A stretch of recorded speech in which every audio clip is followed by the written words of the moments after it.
Today we're going to try to take a picture of the Veil Nebula from Tokyo using only camera and a lens and a tripod.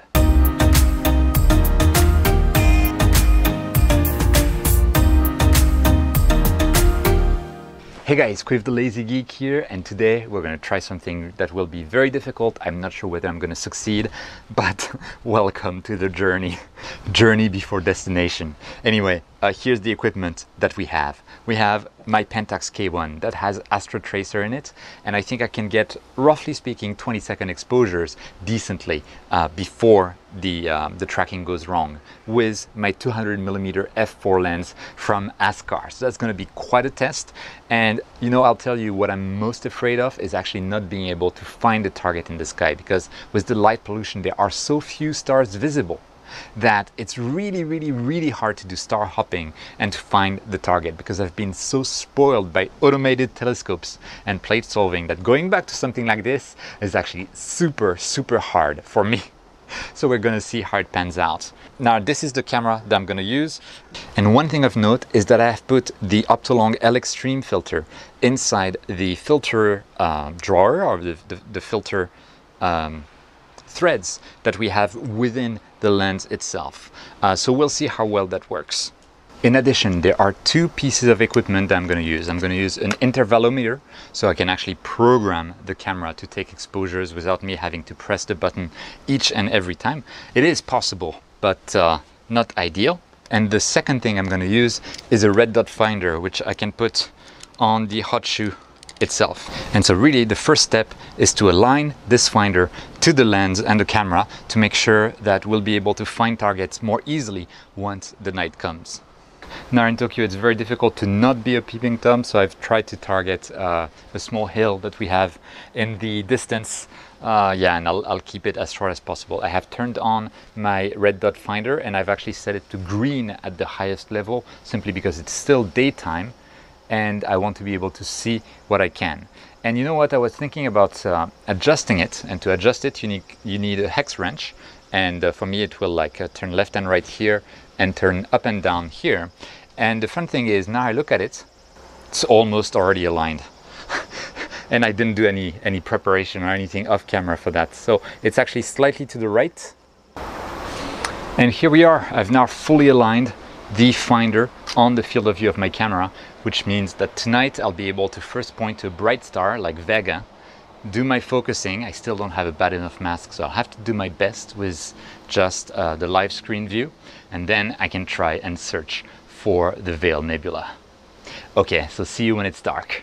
Okay guys, we're in the evening, the skies are still clear, and when my balcony light is off I can actually see Deneb. Actually you can see it right now, Seder, and Jiena is kind of there. So I'm gonna go to Deneb, focus on Deneb. I'm gonna then go to Jiena, and once I'm on Jiena, on the bottom right of my frame I should be seeing the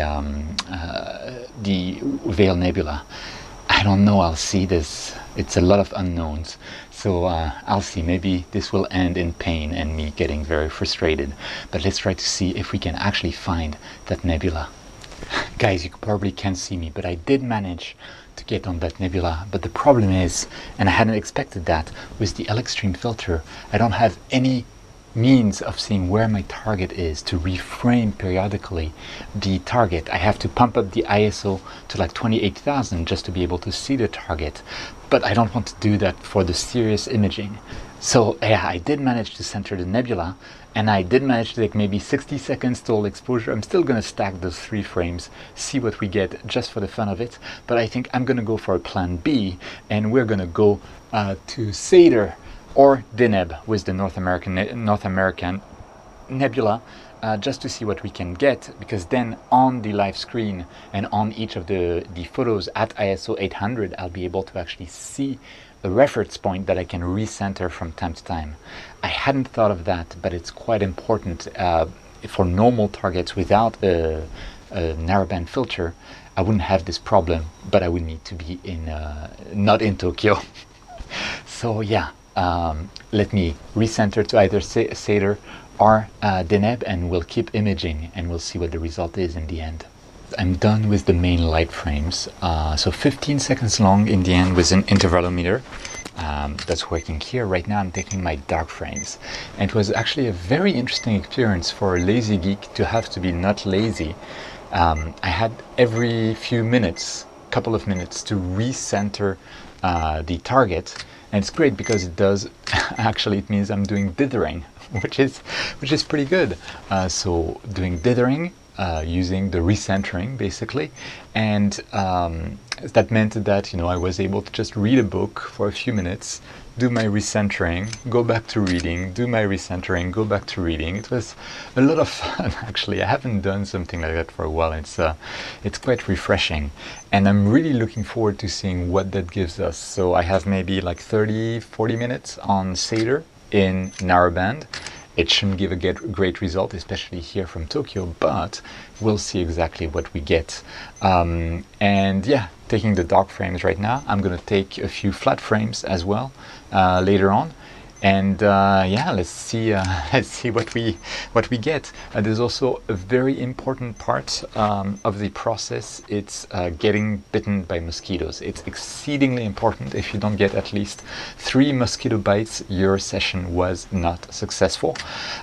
Make sure to not scratch your mosquito bites. Seriously, don't scratch. Very important. Anyway, I'll wait for the dark frames to be done. I'll take a few flat frames and then I'll do a quick processing, and I'll show you the images at the end.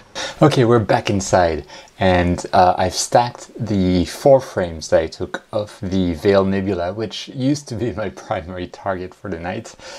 And here it is. It's not glorious, but it's only 3 frames of 20 seconds each, so it's 1 minute exposure in Tokyo. Yeah, we see some blue from the Veil Nebula. I mean, it's there, it's definitely there, which is pretty cool, I mean, this is a narrowband image that was taken without a star tracker, just a tripod and a camera. Sure, the camera has a way to track stars, but it's still pretty cool.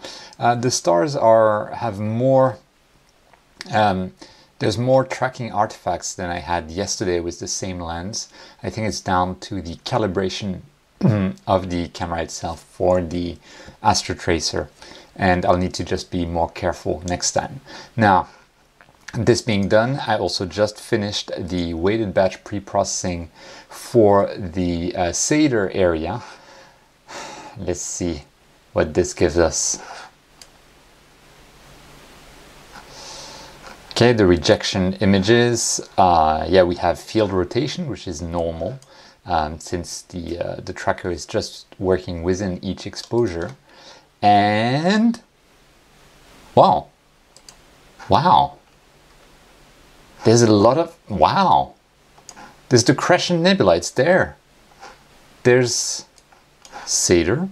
There's the Butterfly Nebula. We can see a lot of things. There's problems with the tracking again, but then considering it's a 200mm lens on a DSLR plopped onto a tripod within a star tracker, and it's in narrowband in Tokyo, I'll take it. This is pretty cool. I'm loving this. Oh wow, I want to process it immediately, but it's super late in the evening and I need to sleep. But if I just do a quick automated background extraction, yeah, okay, it's still there. Maybe I should not do a background extraction, but this is cool. This is so cool. Okay, I'm gonna process that, put it at the end of the video. It's probably not going to be super pretty. This is only like less than 1 hour of data from Tokyo with the port tracking that you see here, but this is so exciting. This is so cool. This is just a camera on a tripod. I'm so excited.